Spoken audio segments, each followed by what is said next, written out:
Right, a new MotoGP season is upon us, and before we start a season, it's always the most ideal time to do a little bit of a preview or give some weird predictions. And I wanted to do it as well this year, and well, here we are. So, before we waste any more time, I would say we start off with a little bit of a preview, going through every single manufacturer, and here we go. Well, let's start with Honda, the Japanese brand who finished in dead last in the Manufacturers' Championship. In terms of the riders, they haven't really changed much, in a works camp at least. They are still keeping on with Luca Marini and John Mir. They have, however, switched the rider in the LCR team. They have booted Nakagami, demoted him to the test rider role, and replaced him with the Thai rider Somket Chandra, one of 3 rookies in the field, alongside the veteran John Zarco. It's going to be interesting to see how Honda will improve this year. I mean, they've got new test riders in the form of Nakagami and, of course, LH Espargaro coming from Aprilia.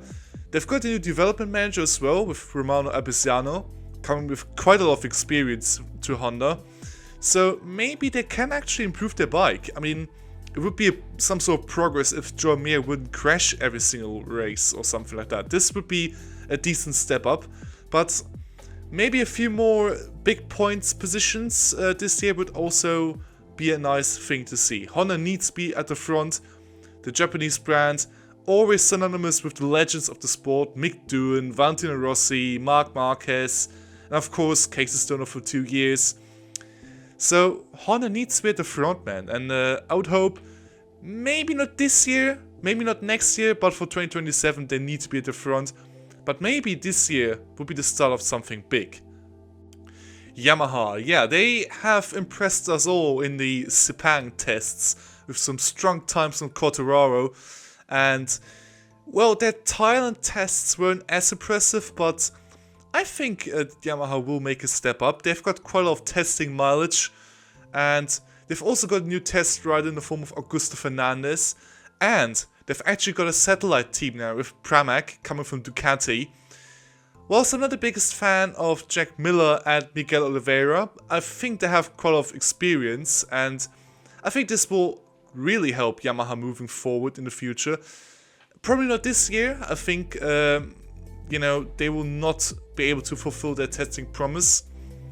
Maybe they will score a podium here and there if the circumstances are definitely in favor of Yamaha. But it's going to be hard.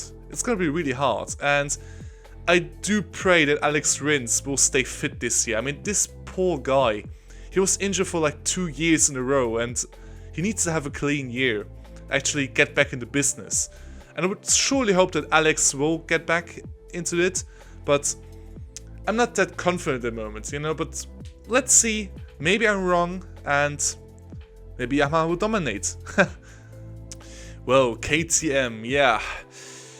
Let's say it's not the most optimistic start to the year. I mean, their current financial troubles with insolvency going on, even though they have managed to convince their shareholders with a plan to save the brand, it's going to be a huge downgrade this year in terms of their racing product. I mean, surely they won't spend as much in development as the others, so they will definitely suffer from it.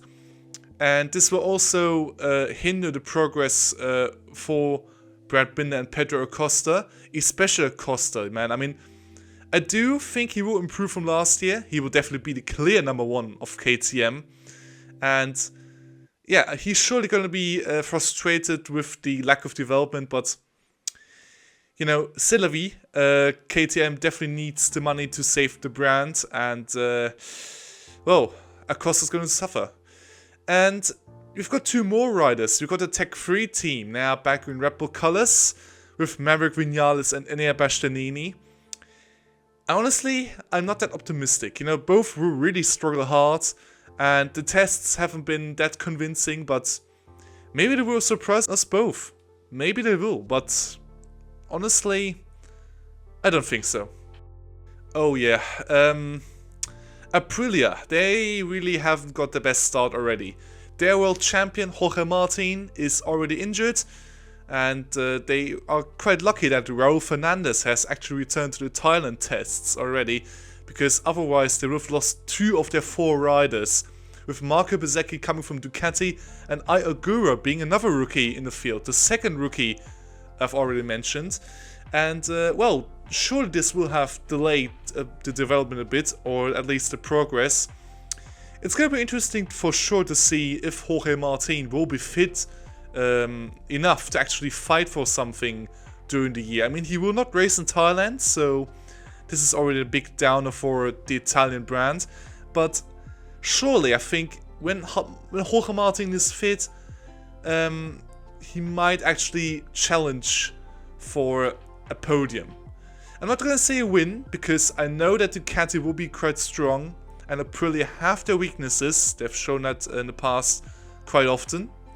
So it's going to be interesting for sure to see how they will develop, especially how the other riders will adapt.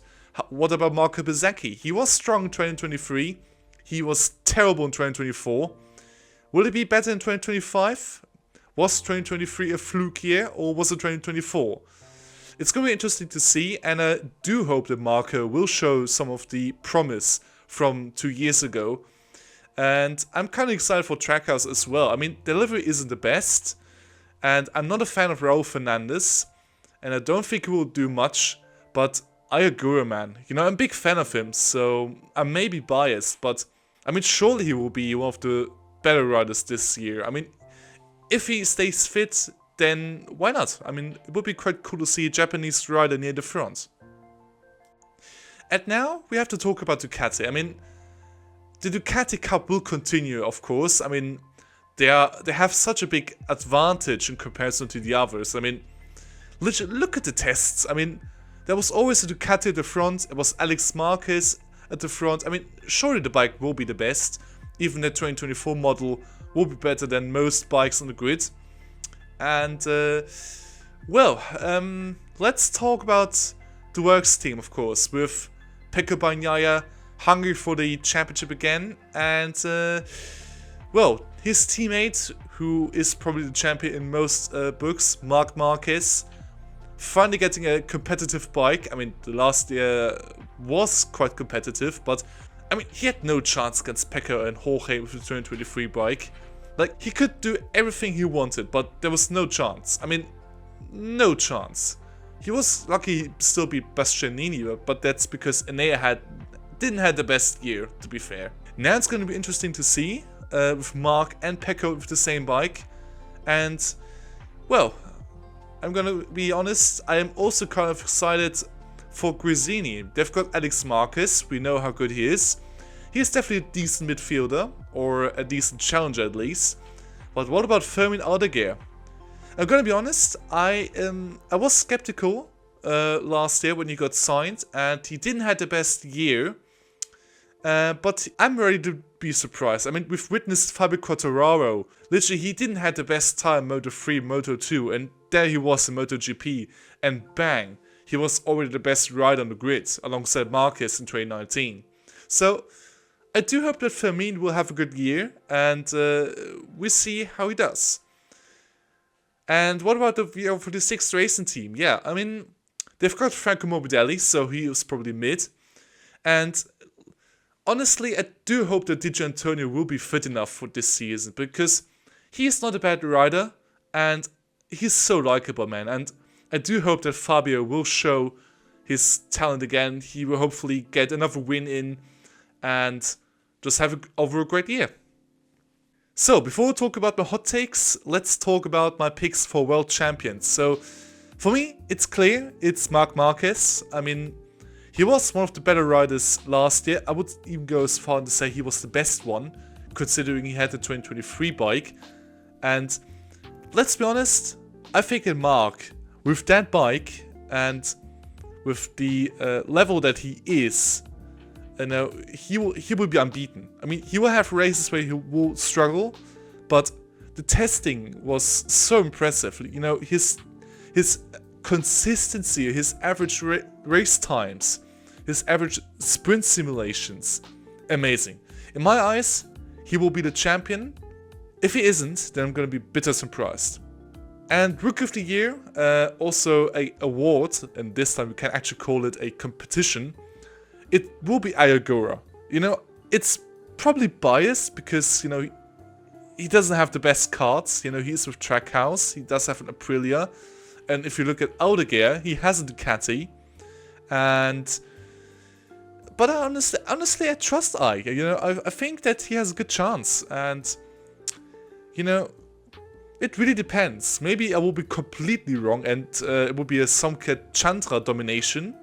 But honestly, I think that Ayagura will be the Rookie of the Year. It's just a feeling that I have, and it may not make any sense for several people, but honestly for me, it's Ayagura, hands down. Right then, it's time to get spicy. Right then, let's talk about some of the crazy takes or stupid takes that I have. And for me, my first take is that Honda will actually score more points than Yamaha. I don't know why I'm so optimistic about Honda, but I think that combination of a new development manager, of new test riders, and John Zarco, it's just, I don't know, I feel like this is gonna be a decent year for the Honda team. And, well, honestly, I do think that Joao Mir will not crash as much as last year.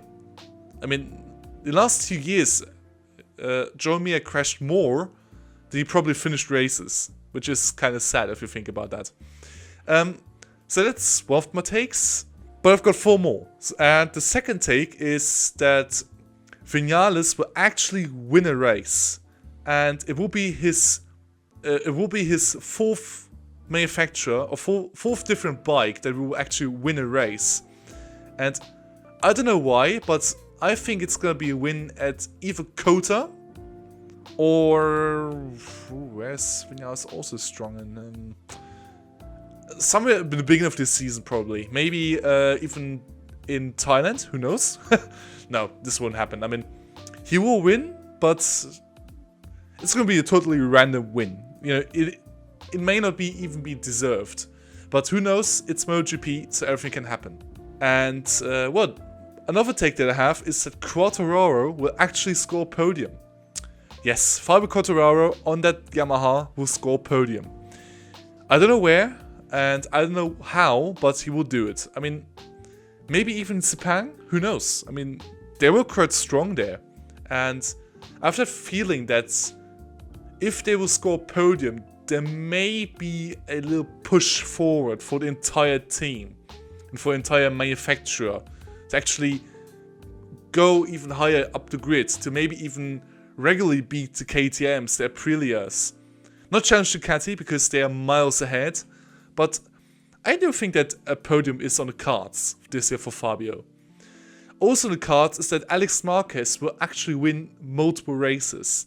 Yes, I've told you that he's a decent rider, he's a genuine midfielder, but I think that Alex Marquez this year will actually win races. Maybe even at the beginning of the year, because that's where the older bike still is quite close to the newest bike. And, maybe he will actually lead the championship at one point. Maybe Tamas is a good option, because Tamas is kind of wild for stuff like that. I mean, do you remember the race where Franco Morbidelli all of a sudden just appeared and almost scored a podium? That was wild. So, and this is probably the most unrealistic take, but I just do it for the laughs, probably. I mean, because why do you think that Stefan Bradl will actually make a comeback? Yes, that 2 Stefan Bradl fans will probably cheer and pray for that, but do you genuinely believe in that? No, but it would be quite funny if Stefan Bradl would actually come back for one more race or one more appearance as a sort of replacement rider, or just a wildcard in Germany perhaps, to finally say goodbye to his racing career and to move into kind of, I don't know, maybe management or something. I mean, I would like to see Stefan Bradl back. I mean, everyone likes him, I think. Except maybe for the few Spaniards who watched the 2011 Moto2 season, but who cares about them? So that was it. Those were my predictions, my season preview. It's not as technical perhaps, but that's not really my job. I don't really want to go into that amount of detail. If you want to hear more detailed season preview, there may be a lot more previews out there in the internet. Just check them out. And oh, that's it for me. Thank you so much for watching, and until next time, goodbye.